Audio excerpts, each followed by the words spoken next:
আসসালামু আলাইকুম। আমার একাদশ দ্বাদশ শ্রেণীর প্রিয় শিক্ষার্থীরা, তোমাদেরকে পরিণতি ও সুশাসন বিষয়ক অনলাইন ক্লাসে স্বাগত জানাচ্ছি।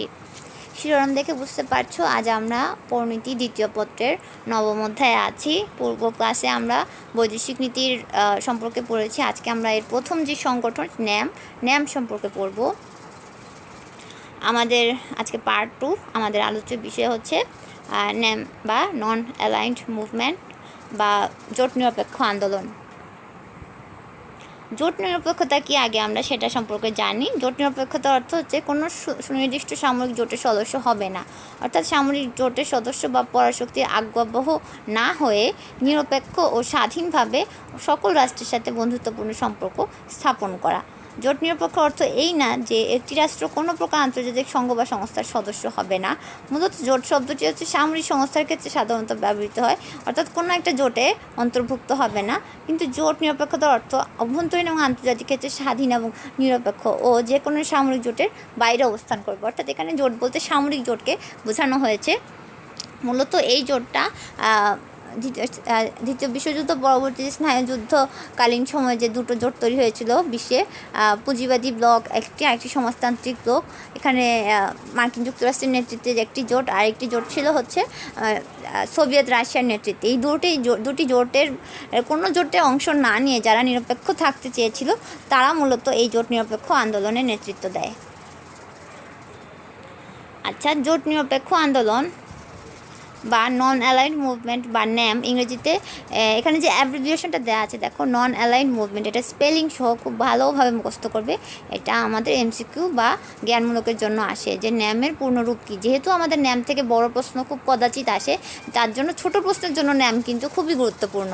আমি আবারও বলছি, বড় প্রশ্নের জন্য ন্যাম একেবারেই লেস ইম্পর্টেন্ট, কিন্তু ছোট প্রশ্নের জন্য খুবই গুরুত্বপূর্ণ। ন্যাম হলো একটি আন্তর্জাতিক সংগঠন। হ্যাঁ, 1961 সালে পুরাতন যুগোস্লাভিয়ার রাজধানী বেলগ্রেডে জন্ম হয় জোট নিরপেক্ষ আন্দোলনের। এখন আমরা এটার পটভূমিতে চলে যাই। পটভূমিতে যাওয়ার আগে কিছু কি ইনফরমেশন আমরা দেখে নেই। এটার প্রতিষ্ঠাকালীন সদস্য ছিল 25 জন, 25টি রাষ্ট্র। বর্তমান সদস্য হচ্ছে 120টি রাষ্ট্র। শীর্ষ সম্মেলন অনুষ্ঠিত হয় 3 বছর পর পর। এখানে 3 মুছে গেছে। 3 বছর পর পর। বার্তা সংস্থার নাম হচ্ছে NNN বা NNN, ন্যাম নিউজ নেটওয়ার্ক। আর এটা প্রতিষ্ঠা হয় 1955 সালে ইন্দোনেশিয়ার বান্দুং-এ। আর প্রথম শীর্ষ সম্মেলন হয় 1961 সালে যুগোস্লাভিয়ার রাজধানী বেলগ্রেডে। এই ইনফরমেশনগুলো আমাদের লাগবে জ্ঞানমূলক এবং বহু নির্বাচনের জন্য। এখন আমরা জোট নিরপেক্ষ আন্দোলনের পটভূমিটা দেখি।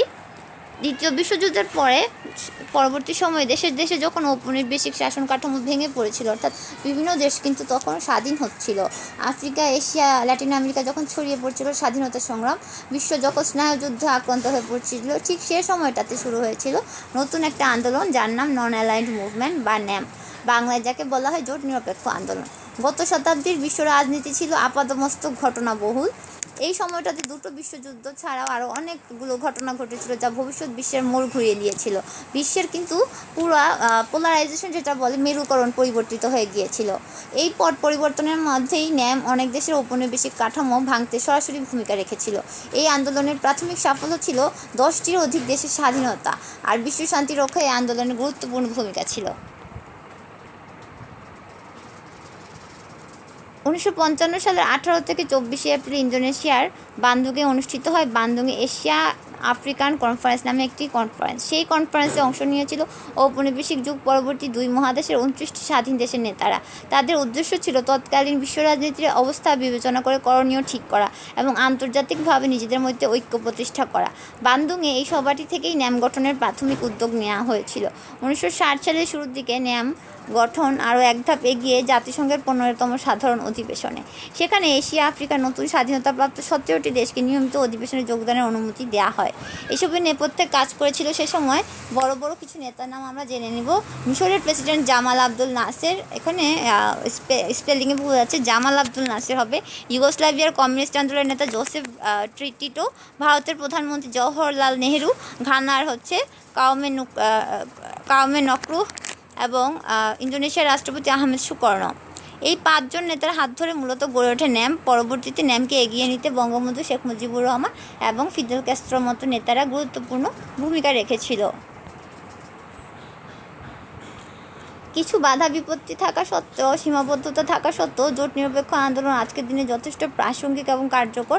21 শতকে এসে যেন এর মূলনীতি আর লক্ষ্য উদ্দেশ্যে পরিবর্তন না হয়, সেজন্য সদস্য দেশগুলো পুনরায় অঙ্গীকারবদ্ধ হয় হাভানায় অনুষ্ঠিত ন্যামের 14তম শীর্ষ সম্মেলনে। 2 ব্লক নেই বলেই ন্যামের প্রয়োজনীয়তা ফুরিয়ে যায় নাই, এখনও এটা গুরুত্বপূর্ণ ভূমিকা রেখে চলেছে। বরং উন্নত দেশগুলো পরস্পরের সাথে নানাবিধ অর্থনৈতিক, রাজনৈতিক আতাতের জন্য ন্যাম 21 শতকে এসে আগের চেয়ে বেশি প্রাসঙ্গিক হয়েছে বলেই অনেকে মনে করে। তবে আধুনিক বিশ্বের নানাবিধ পরিবর্তনের সাথে তাল মেলাতে নিজেদের প্রাথমিক যে উদ্দেশ্যগুলো ছিল, অর্থাৎ যে জোট নিরপেক্ষতার যে ব্যাপারটা ছিল, অর্থাৎ এটা যে উদ্দেশ্য নিয়ে তৈরি হয়েছিল সে সময় ছিল স্নায়ুযুদ্ধ চলছিল এবং সবগুলো দেশ, বিশ্বের বেশিরভাগ দেশ কিন্তু দুটি আদর্শে বিভক্ত হয়ে যাচ্ছিল।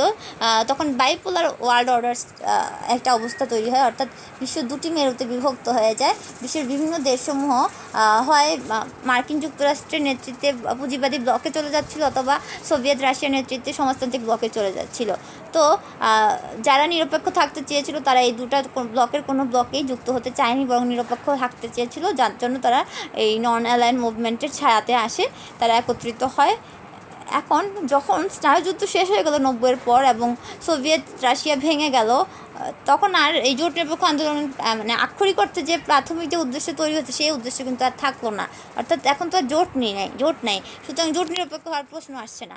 কিন্তু এটা তার প্রাসঙ্গিকতা ধরে রাখার জন্য তখন ন্যাম তার যে উদ্দেশ্যসমূহ ছিল, অর্থাৎ প্রতিষ্ঠাকালীন উদ্দেশ্যগুলোতে কিছুটা পরিবর্তন আনে। বর্তমান উদ্দেশ্যগুলো আমরা দেখে নেই। জাতিসংঘের মতো বৈশ্বিক প্রতিষ্ঠানের শক্তি কাঠামো বহুমুখীকরণ, আন্তর্জাতিক ক্ষেত্রে উন্নয়নশীল দেশগুলোর সাধারণ স্বার্থ রক্ষার জন্য জাতিসংঘকে একটি সাধারণ প্ল্যাটফর্ম হিসেবে ব্যবহার করা, উন্নয়নশীল দেশগুলোর মাঝে একতা, সংহতি, সহযোগিতার নীতি প্রচার করা, জাতিসংঘের নীতি নিয়ম মেনে সব আন্তর্জাতিক সংঘাত মোকাবেলা করা এবং আন্তর্জাতিক শক্তি রক্ষায় কাজ করা, আন্তর্জাতিক আইনের ভিত্তিতে সকল দেশের মধ্যে বন্ধুত্ব সহযোগিতার পরিবেশ তৈরি করা, ধনী দরিদ্র সকল দেশের মিলিত অংশগ্রহণে টেকসই উন্নয়নের নীতি গ্রহণ করা, অর্থনৈতিক সাম্য প্রতিষ্ঠায় কাজ করা, এছাড়াও যে কোনো ধরনের কর্তৃত্ববাদী আচরণের বিরুদ্ধে প্রতিবাদ করা, আন্তর্জাতিক শান্তির বিরুদ্ধে হুমকিগুলোর বিরুদ্ধে ঐক্যবদ্ধ হয়ে লড়াই করা, জাতিসংঘকে আরও অধিক গণতান্ত্রিক করে তোলা, যেন যে কোনো সিদ্ধান্তে সকলের সমানাধিকার থাকতে পারে, বৈষম্যহীনভাবে বিশ্বের পরমাণু অস্ত্রের নিরস্ত্রীকরণের জন্য কাজ করে যাওয়া। এছাড়া নির্দিষ্ট কিছু মানদণ্ডের ভিত্তিতে কোনো দেশকে সন্ত্রাসী রাষ্ট্র হিসেবে উল্লেখ করার মতো ব্যাপারগুলো বন্ধ করা, পারমাণবিক শক্তি উৎপাদনে আন্তর্জাতিক সমন্বিত উদ্যোগের ব্যবস্থা করা, এগুলো হচ্ছে ন্যামের বর্তমান উদ্দেশ্য। এখন ন্যামের আমরা আরও কিছু দিক জেনে নিই। বিভিন্ন বিষয়ে ন্যামের যে ব্যর্থত্বগুলো সেগুলো কিন্তু চোখে পড়ার মতো ছিল। প্রতিষ্ঠার অর্ধ শতাধিক পেরিয়ে গেলেও ন্যাম এখনও বিশ্বে তেমনই কার্যকরী এবং প্রভাবশালী অবস্থান তৈরি করতে পারে নাই। ন্যামের প্রতিষ্ঠাকালীন নেতা ছিলেন জওহরলাল নেহরু, জামাল আব্দুল নাসের। স্নায়ুযুদ্ধের সময় একাধিকবার নিজেদের সমর্থন পরিবর্তন করেছেন এবং কোনো শক্ত অবস্থান নিতে ব্যর্থ হয়েছেন। অথচ এই প্রাথমিক নীতি ছিল দ্বিমেরুর বিশ্বে কোনো মেরুকে সমর্থন না করা। ন্যামের সবচেয়ে বড় ব্যর্থতা হচ্ছে এই সদস্য রাষ্ট্রগুলো সবসময় পশ্চিমা ব্লকগুলোর সাথে লিয়াজ বজায় রেখে চলেছে, যা কিন্তু জোট নিরপেক্ষতার সাথে সাংঘর্ষিক। অর্থাৎ পশ্চিমা ব্লকের সাথে যদি লিয়াজ মেনটেন করতে হয়, অর্থাৎ একটা পক্ষ সমর্থন করে, তাহলে কিন্তু একটা জোটকে সমর্থন করলে সেটা জোট নিরপেক্ষ থাকে না, অর্থাৎ এটার মূল উদ্দেশ্য, প্রতিষ্ঠাকালীন উদ্দেশ্য কিন্তু সাংঘর্ষিক হয়ে যায়। মিশর আমেরিকার সাথে বিশাল আকারের অর্থনৈতিক সম্পর্ক গড়ে তোলে। ইউগোস্লাভিয়ার ভাঙন খুব একটা প্রভাব না ফেললেও সোভিয়েত ইউনিয়নের পতনের পর কার্যকারিতা হারাতে শুরু করে ন্যাম। সমালোচকরা তো একে রাষ্ট্রনেতাদের এক প্রকার দেখা সাক্ষাৎ করা কুশল বিনিময়ের প্রক্রিয়া হিসেবে অভিহিত করে। 21 শতকে সে ন্যামের নীতিমালা নবায়ন করার নামে নতুন বোতলে পুরাতন মদই ঢালা হয়েছিল। এর সদস্য সংখ্যা 120 ছাড়িয়েছে, অথচ কার্যকারিতা আগের যে কোনো সময়ের চেয়ে কমে গিয়েছে। এটা হচ্ছে ন্যামের সমালোচকরা বলে থাকে। প্রকৃতপক্ষে আমরা ন্যামের ব্যর্থতা ছাড়াও কিছু সাফল্য কিন্তু দেখতে পাই। সাফল্যসমূহ এরকম যে এত সব ব্যর্থতার মাঝে ন্যামের সাফল্য তালিকাগুলো যদি দেখি তাহলে দেখব যে ভিয়েতনাম যুদ্ধ বন্ধে পরোক্ষ অবদান রাখে, একাধিক রাষ্ট্র উপনিবেশ থেকে বেরিয়ে আসে সরাসরি অবদান রাখে ন্যাম। আরব ইসরায়েল দ্বন্দ্বের শান্তিপূর্ণ সমাধানের ভূমিকা, দরিদ্র সদস্য দেশগুলোর সাথে ধনী দেশগুলোর সাথে অর্থনৈতিক সম্পর্ক স্থাপন করা, সদস্য দেশগুলোতে পরাশক্তিতে সামরিক ঘাঁটির সংখ্যা হ্রাস করা, ইরান ইরাক যুদ্ধ বন্ধে সহায়তা করা, পারমাণবিক অস্ত্র নিরস্ত্রীকরণের ভূমিকা, নিউক্লিয়ার ফ্রি জোন তৈরি, তুলনামূলক কম শক্তি রাষ্ট্রগুলিকে আত্মবিশ্বাসী করে গড়ে তোলা, জাতিসংঘকে শক্তিশালীকরণ সহ প্রভৃতি ক্ষেত্র নির্ণয়ে কিন্তু ন্যাম গুরুত্বপূর্ণ ভূমিকা পালন করেছে। তবে সব দিক বিবেচনা করে ন্যামকে ততটা কার্যকরী বলা চলে না। ভেনেজুয়েলার বর্তমান প্রেসিডেন্ট নিকোলাস মাদুরো এর সেক্রেটারি জেনারেল হিসেবে দায়িত্ব পালন করছেন। 2016 সালে তিনি দায়িত্ব গ্রহণের পর ন্যামকে নতুন করে ঢেলে সাজানোর কথা বললেও তা ফাঁকা বুলি হয়ে আছে। বর্তমানে ন্যাম তথা জোট নিরপেক্ষ আন্দোলন এমন একটি পর্যায়ে পৌঁছেছে যে এর কেবল অস্তিত্ব রয়েছে। তবু পরাশক্তিদের কর্তৃত্ববাদী রাজনৈতিক আচরণের মাঝে ক্ষুদ্র দেশগুলোর মাথা তুলে দাঁড়ানোর জন্য কিন্তু এই প্ল্যাটফর্মটি সাহস জুগিয়ে থাকে। একসময়ের প্রভাব কার্যকারিতা এখন শুধু ইতিহাস হলেও সবাই আশা করে যে বিশ্ব রাজনীতিক গুটি কয়েক জাতির স্বার্থ উদ্ধারে হাতিয়ার হওয়া থেকে বিরত করার ক্ষেত্রে আগের থেকে আরও কার্যকর রূপে আবার ন্যাম জেগে উঠবে। এবার আমরা ন্যাম এবং বাংলাদেশের মধ্যকার সম্পর্কটা দেখি।